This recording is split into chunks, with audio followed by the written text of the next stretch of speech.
L'os zygomatique. C'est un os trépied. Il est constitué d'un corps et de 3 processus.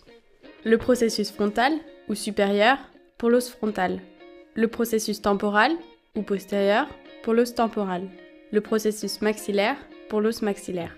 Il appartient exclusivement à la face et forme la partie inférieure et latérale des cavités orbitaires. L'os maxillaire. Il forme l'étage moyen de la face. Une suture sépare les 2 os maxillaires. Elle se situe entre les processus alvéolaires des incisives centrales. L'os maxillaire comporte un corps, creusé par le sinus maxillaire. C'est une cavité aérique communiquant avec les fosses nasales. Un processus frontal qui remonte vers l'os frontal pour s'articuler avec lui. Ce processus frontal contient le canal lacrymonasal qui le limite ventralement. Ce canal recueille à l'angle médial de l'œil la majeure partie des larmes et s'ouvre ensuite dans les fosses nasales. C'est pourquoi le nez coule quand on pleure.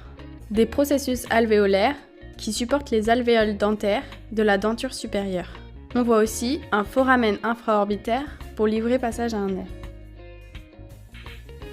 L'os sphénoïde. Ici, nous ne parlerons que des processus ptérygoïdes. Ils sont appendus au corps sphénoïdal sous la base du crâne.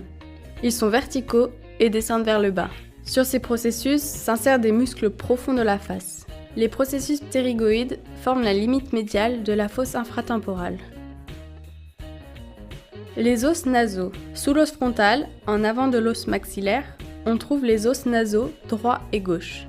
Ces os sont séparés entre eux par une suture. Ils forment une gouttière à concavité inférieure.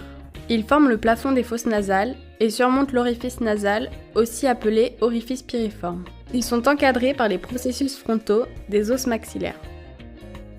L'os lacrymal. C'est un os plat, tout petit, situé en arrière des processus frontaux des os maxillaires.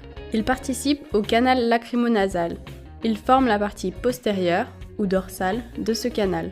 Il participe aussi à la formation de la paroi médiale de l'orbite avec le processus frontal du maxillaire. L'os lacrymal forme en effet la partie ventrale de la paroi médiale de l'orbite. L'os ethmoïde.